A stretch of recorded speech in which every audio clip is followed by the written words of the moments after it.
You have the first draft of the story you wanted to write. Now what? I don't want you to make the same mistakes I made. My first novel, I never self-edited it before sending it to a professional editor, and what a big mistake that was. I want to share some books on editing that will help you get your book ready to be looked at by professionals. But why would you spend time self-editing when you will hire someone and pay them to do just that? You want your money's worth, right? If you give a clean draft to your editor, in my experience, you'll get a superior work from them because they're not going to be spending time fixing small little things that you as a writer can do. They should spend time looking at your manuscript and finding things and suggesting things to you that you as a writer can't. That's their strength, and that's what you want from them, their expertise. And so a little time spent self-editing can help you possibly save money,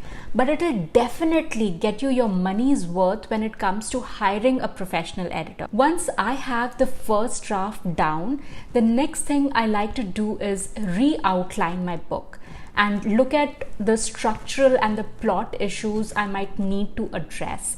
And to do this, I use Save the Cat Writes the Novel by Jessica Brody. If your book falls in the romance genre or subgenre, or you have a romance subplot, I recommend Romancing the Beats, Story Structure for Romance Novels by Gwen Hayes. If this is your first time writing a book or you're particularly struggling with the structure of your story, I'd recommend K.M. Whalen's Structuring Your Novel, and it comes with a workbook.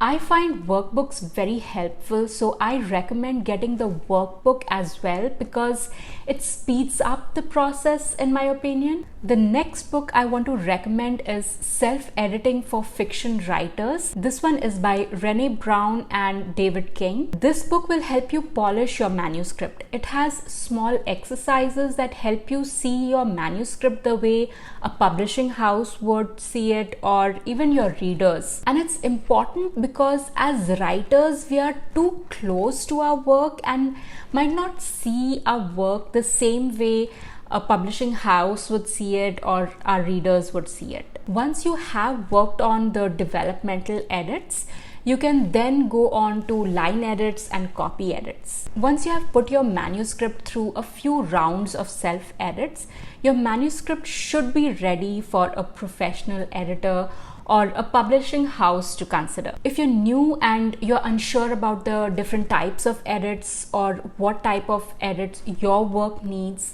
or how to hire a professional editor, I have a series of videos on it, but you can start with this one right here, and I'll see you in the next one.